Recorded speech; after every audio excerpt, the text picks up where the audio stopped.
কোনো স্বামী যদি তার পরিবারের মৌলিক চাহিদা পূরণ না করে, তাহলে স্ত্রী যদি বাইরে কাজ করতে চায়, তাহলে স্বামী বলে তুমি স্বামীর অবৈধতা করছো, তাহলে স্ত্রী করণীয় কি? স্ত্রী না খেয়ে থাকবে, মৌলিক চাহিদা বাড়াবে না, মৌলিক চাহিদা বাড়াবে না। আরবরা না খেয়ে থাকতো, চোখ বন্ধ করে থাকতো, বিশ্বাস করেন। আরবিয়ান বেদুইনদের জীবনে একটু চিন্তা ভাবনা করে দেখেন তো, চুপ মারে 2 মাস রসুলের ঘরে আগুন জ্বলে নাই, কাজের জন্য পাঠাইছে নারীরা। কোনোদিন না রসুলের সাহাবিয়ারা কোনোদিন কাজের জন্য অনুমতি দিতেন না অন্য কারো কাছে। নিজের কখনো কখনো নিজের কাজটা করতেন। নিজের কাজ কি? ঘরের মধ্যে গরু পোষা। যেমন জায়নব রাদিয়াল্লাহু আনহা, জায়নব রাদিয়াল্লাহু আনহা আব্দুল্লাহ ইবনে মাসউদ রাদিয়াল্লাহু আনহুর তার করতেন, পুষতেন, মানে জিনিসপত্র দেখাশোনা করতেন, নিজের জিনিস, নিজের ঘরের জিনিস। আরেকজনের খাতে কাজ করছে, কোনো সাহাবিয়ার কোনো নজির নাই। আরেকজনের কাছে কাজ করছে, কোনো সাহাবিয়ার কোনো নজির নেই, কোনো তাবিঈদের কোনো নজির নেই। একজন নারী আরেকজনের কাছে কাজ করবে, এটা পুরুষের আত্মসম্মানে বাধে। যদি সে না খাওয়ায়, পুরুষ বেটা যদি বাইরে যায় খায় তো অন্যায় হবে। তুমি না খাইলে, তুমি না খাইলে আমিও না খাই থাকবো, দেখি তুমি কত থাকতে পারো। কাজ করবে তখন বাধ্য হয়ে, কিছু না কিছু করা উচিত তার। বিয়ে করেছে তুমি, সন্তান, তার স্ত্রী খাবার দেওয়ার দায়িত্ব আল্লাহ তোমাকে দিয়েছে, খাবার এবং খোরপোশ দিতে হবে। আজকেরও অন্য মিনে সাকান্ত মিউজ দেখুন, তাদেরকে যেটা পাও এটার মধ্যে তোমার তার শরীক করতে হবে। স্ত্রীদের খাওয়ার দায়িত্ব তার। শেষ হয়ে গেছে না?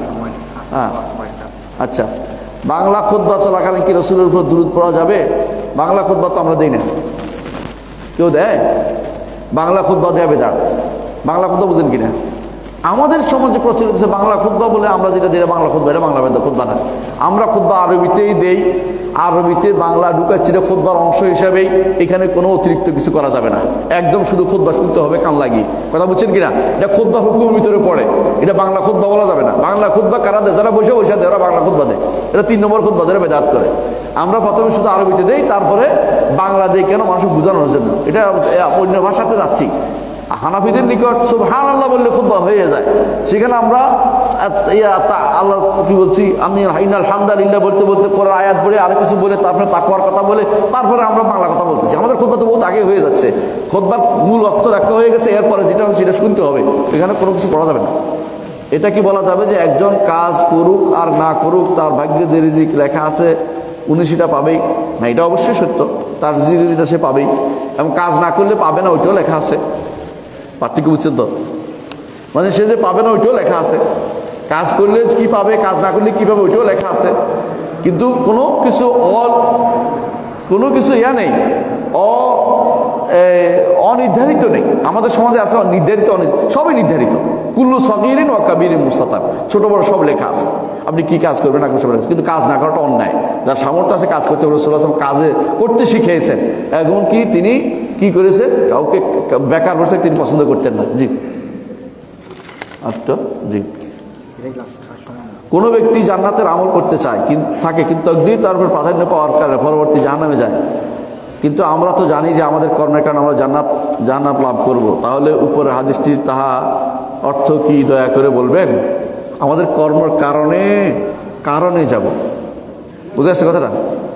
এইটার অর্থ হচ্ছে এটা, কেউ যেন শেষ মুহূর্ত পর্যন্ত ইবাদত থেকে বিমুখ না হয়।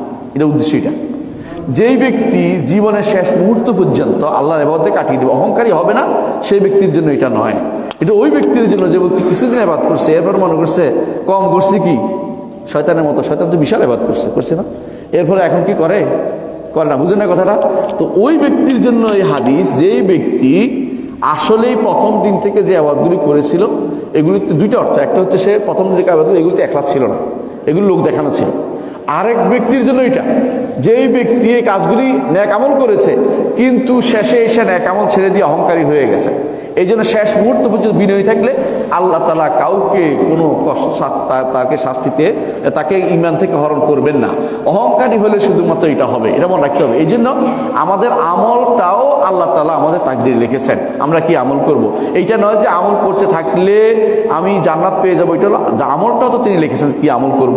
সুতরাং আমাকে আমল করেই যেতে হবে মৃত্যুর আগ মুহূর্ত পর্যন্ত। এটা যেন আমাদের এই নীতি থাকে। তাহলে আল্লাহ তাআলা কখনো যে ব্যক্তি আমল করে যাচ্ছে দিনে আমল করে তাকে শেষ মুহূর্ত নষ্ট করবেন না। এই জন্য মৃত্যুর আগ মুহূর্ত পর্যন্ত যেন ঈমানের উপর থাকতে পারি, ঈমানের উপর আমল করে যেতে পারি, এটুকু আপনি চিন্তা করবেন।